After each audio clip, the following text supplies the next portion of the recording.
week, the Atlanta Falcons released new uniforms. At best, you can say they're fine. They're relatively harmless, and they don't really look all that bad.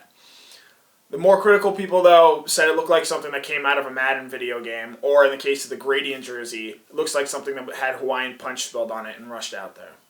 Now, the Falcons obviously have a great classic throwback uniform that would just make too much sense to wear all the time, but given the way that these jerseys need to make money, that's just never going to be a real option. Of course, this naturally got me thinking about Georgia and its own history with uniforms. In the past 20 years or so, it's been complicated to say the least, especially when it comes to alternate uniforms. Most famously, though, the black jerseys. Georgia busted them out first against Auburn in 2007, and it was met with great success and great fan participation. They wore them again in the Sugar Bowl against Hawaii, and Georgia won that game pretty easily. But then they played them against Alabama, and now assistant coach Scott Cochran said this.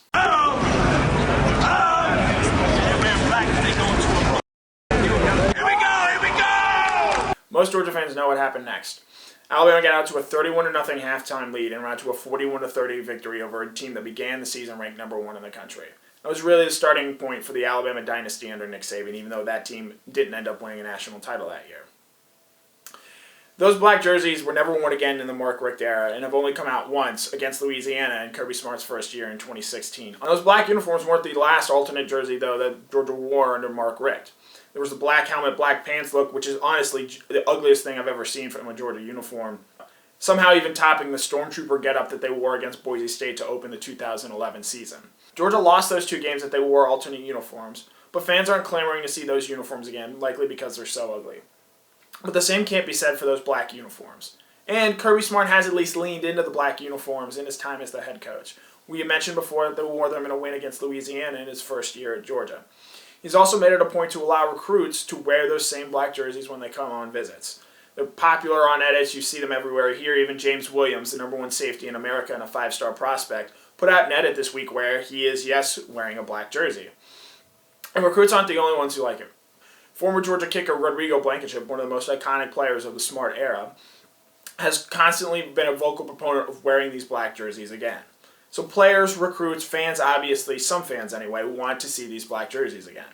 But as far as expecting Georgia to come out in those black unis like they did famously against Auburn in 2007, don't exactly hold your breath. Unless you're excited for G-Day, which isn't happening in 2020, so you have to wait till 2021 to see that. Yes, Georgia has worn the black jerseys during G-Day scrimmages, but as far as wearing them in games that matter, I wouldn't really expect that going forward from Kirby Smart.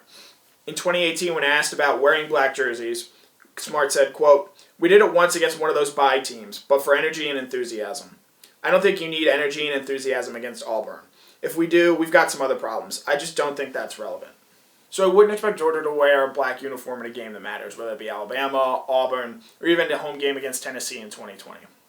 For years, Oregon billed itself as the fun, cool, and hip place to play because it had so many different uniform combinations.